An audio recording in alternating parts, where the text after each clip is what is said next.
Rivals Radio. Welcome back to Rivals Radio, your guide to all things football Rivals, only on the Rivals Broadcast Network. Great to be here. We are right at that midway point, year one of the Pro League. And things are definitely starting to get interesting, aren't they? Oh, absolutely. This is where you really see the playoff picture beginning to, well, take shape. Exactly. So today, let's do a deep dive. We'll look at who's, sitting pretty for the postseason and maybe who's got a tougher road ahead. Sounds good. We've got that early playoff picture report, which is a great starting point. Let's kick things off with the Apex Conference. Okay, Apex first. And right away, the report points out a few teams that are, well, already at a bit of a hole. Yeah, unfortunately, you look at the Houston Hoplites, still searching for that first win, sitting at 0-8, that recent loss to Sacramento.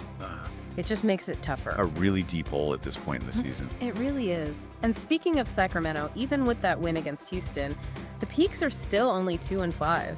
It's not quite playoff form yet in a tough conference. Not much breathing room there. And then the Columbus Crusaders. They finally got one, a win on the board, which is great. But they're 1-6, and their division, the Apex North, it's loaded.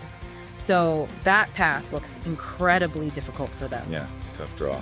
The report also mentions, and I like this phrasing, a bunch of teams flailing for the 4th through 10th spots. So below the very bottom, there's this big scramble happening. Exactly. It shows that while maybe the top and bottom are separating a little, that whole middle tier, super competitive, lots of teams still fighting, which is, kind of exciting for the league's first year. Definitely speaks to the parity. So, okay, let's shift gears. Who is looking good in the Apex? Who are the front runners right now? Well, you have to start from the Buffalo Brawlers. Really strong showing, 6-1 record. They look like the real deal. And their quarterback, Andrew Frost. He's already getting some early MVP buzz, isn't he? Plus, he has that 0-year Super Bowl win and MVP under his belt. That's from the pre-inaugural season for folks just tuning in. Right, Frost is playing lights out. But it's not just him. You've got Coach Gaffney, GM Doug Baxter. They've built a really solid, well-rounded team there in Buffalo. That offensive line, too, has been key. Giving Frost time. Yeah, makes sense. They look like serious contenders for that first official Rivals Cup. No doubt. Now, right alongside them, or maybe just a step behind, are the Canton Crush. Report says just one loss for them. They're right up there. And this is with a first-year coach and GM in Stein and Russian. Pretty remarkable turnaround. What's clicking for them? I think a huge part of it is the rookie QB, Johnny McNamara. Yeah. He stepped in and honestly hasn't looked like a rookie at all, just instantly dynamic. Wow. So him plus a good defense. That's the formula. Often, they are definitely gunning for that #1 seed in the Apex. And breathing down their necks in the Apex North are the Pittsburgh Prowlers.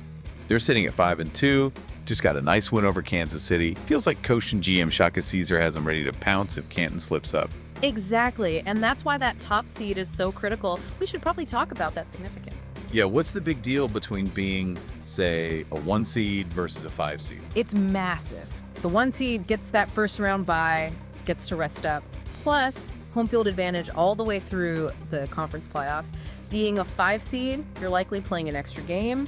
On the road, it's a much tougher path. Gotcha. Huge difference. Any key guys for the Prowlers we should watch?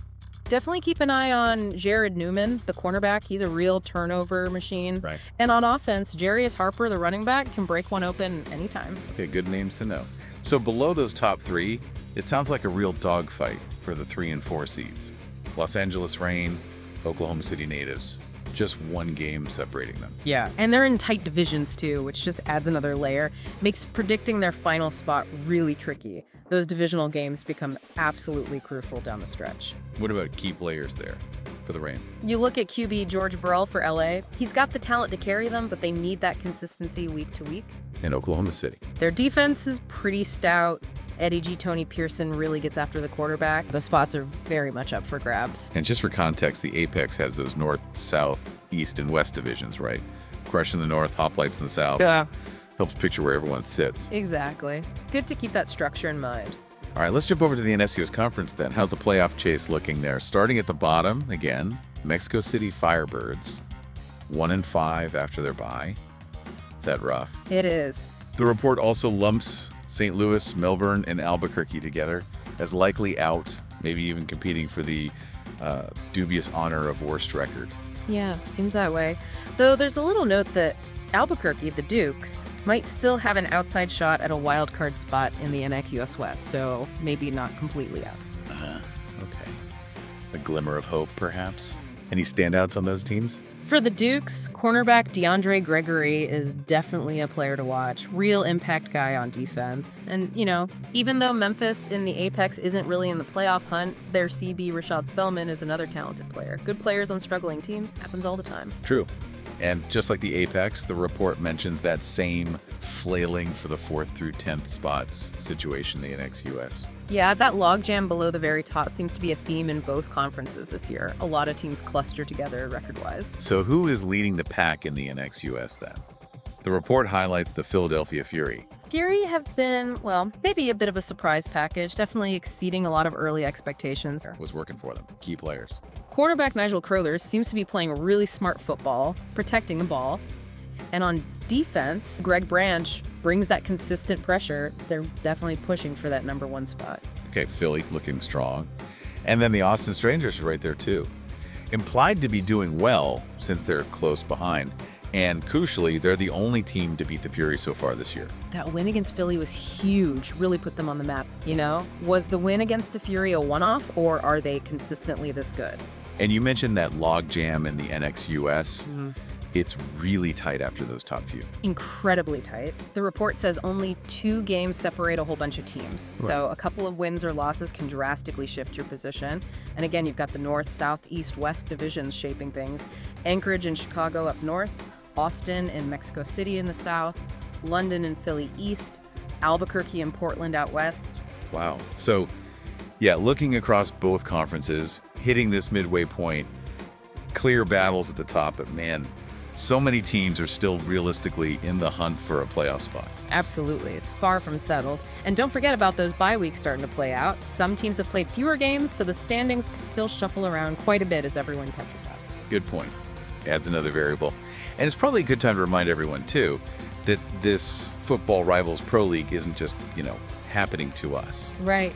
That's the unique part. The fans, you listening, you can create players, you influence teams.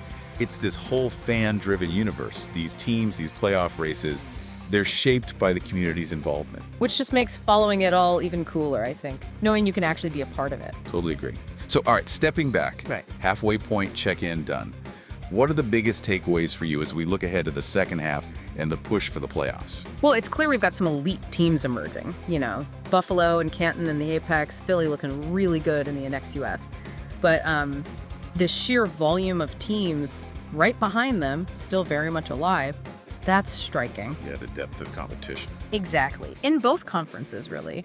A short winning streak could vault a team right into serious contention. And seeing some of these rookies like McNamara and first-year coaches making such an impact, that just adds another layer of unpredictability for the second half. Couldn't have said it better. And that really leads us to our final thought for everyone listening. We see the landscape now, but it's still shifting. There are surprises already.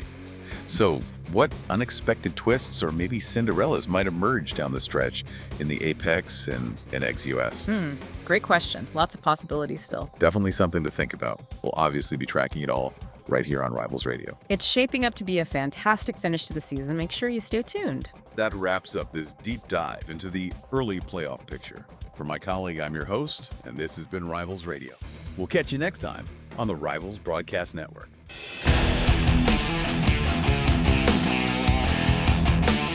It's Rivals Radio.